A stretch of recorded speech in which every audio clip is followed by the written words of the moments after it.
Sabe, já parou pra pensar se essa nossa obsessão toda pela razão, no fundo, não acabou nos diminuindo? É uma ideia forte, né? Hoje a gente vai mergulhar numa crítica bem poderosa que bota o dedo na ferida, questionando o nosso lugar no mundo de hoje. A ideia é que, ao nos tornarmos meio que deuses do nosso próprio intelecto, talvez a gente tenha perdido alguma coisa, algo essencial no caminho. E olha só, essa jornada que a gente vê aqui, de certa forma, é a nossa jornada. É sair dessa posição de joelhos, de submissão e ficar de pé. É a trajetória daquele ser que se sente pequeno para o ser que está buscando a plenitude. Essa imagem ela captura perfeitamente a essência do que a gente vai conversar hoje. Essa passagem da sombra para a luz.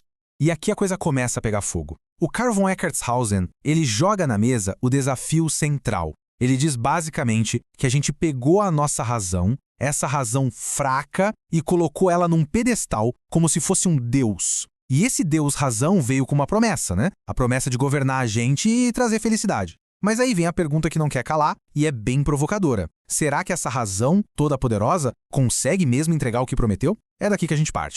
Então vamos começar por essa ideia da razão ilusória.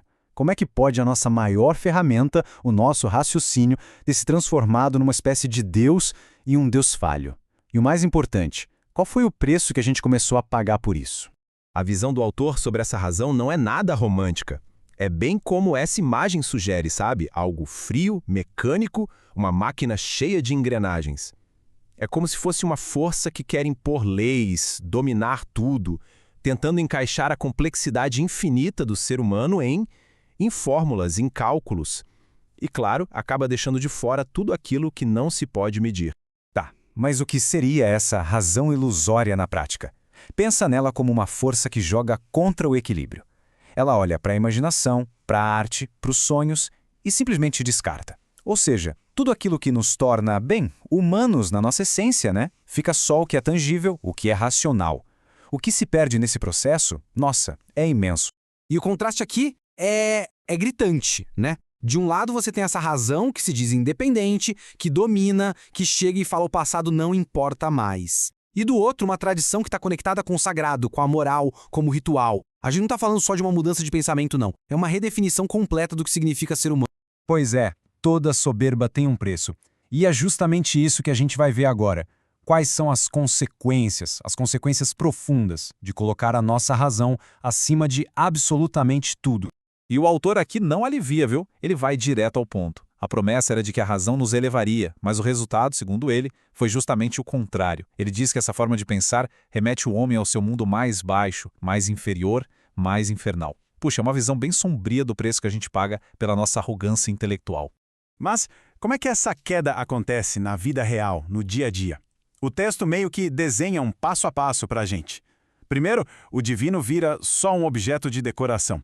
Depois, a gente tenta controlar isso, como se fosse um hobby.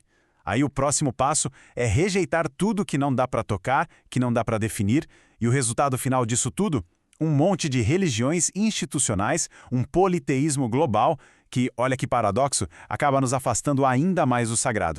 Bem, toda essa desconexão, toda essa soberba, leva a gente a uma figura que é central para nossa época, o homem autoproclamado. É o ápice dessa arrogância toda. E a descrição disso é muito forte. Olha só, o homem deificado por si mesmo, autoproclamado, investido e coroado. É a imagem perfeita da criatura que resolve sentar no trono do Criador, né? Mas a pergunta que fica é, será que esse trono não está vazio? E aqui está o pulo do gato, o engano fundamental. A gente olha para a nossa própria limitação, a gente é mortal, carnal, e confunde isso com o infinito, com a causa primeira de tudo. Para simplificar, é o erro clássico de confundir a pintura com o pintor. Depois de toda essa análise, de toda essa crítica, o autor vira o jogo. Ele nos confronta com uma pergunta de duas palavras que muda tudo. E nós? É a partir daqui que a crítica deixa de ser sobre eles e vira um espelho. Essa pergunta, é nós? É um convite para a gente sair só da crítica e começar a buscar uma solução. Então agora a gente entra no que o texto chama de o caminho da luz, para ver qual é a alternativa que ele propõe. E o primeiro passo, o que é interessante, não é uma ação, mas uma atitude. a humildade. É um alerta, sabe? Para a gente desconfiar das nossas próprias certezas. Daquela ilusão de que a gente é iniciado, que a gente sabe das coisas, quando na verdade, muitas vezes a gente pode estar só repetindo argumentos vazios, sem profundidade nenhuma. Certo, então, qual é o plano de ação? O texto dá um roteiro com 4 passos bem claros. Primeiro, procurar a luz. Depois, não basta achar, tem que estimular essa luz, fortalecer. Terceiro, unir os nossos corações, se conectar com outras pessoas que estão nessa mesma busca. E por último, juntar-se a uma verdadeira cadeia de união. Aqui a gente sai da teoria e entra de cabeça na prática espiritual. E todos esses passos, eles nos levam ao nosso papel final, ao clímax de toda essa jornada, que é o de sermos candeias na escuridão. E aqui o texto nos dá uma imagem linda, uma imagem de esperança. A ideia é que a gente não está só. Nós somos convidados a fazer parte de um banquete cósmico, algo que foi preparado para a gente desde o início dos tempos. É uma visão que troca o isolamento pelo sentimento de pertencer, a falta de sentido por um propósito bem profundo. Essa imagem aqui, ela é um convite. O texto nos chama para participar dessa verdadeira cadeia de união. É a visão de uma interconexão que vai além da gente, uma conexão cósmica.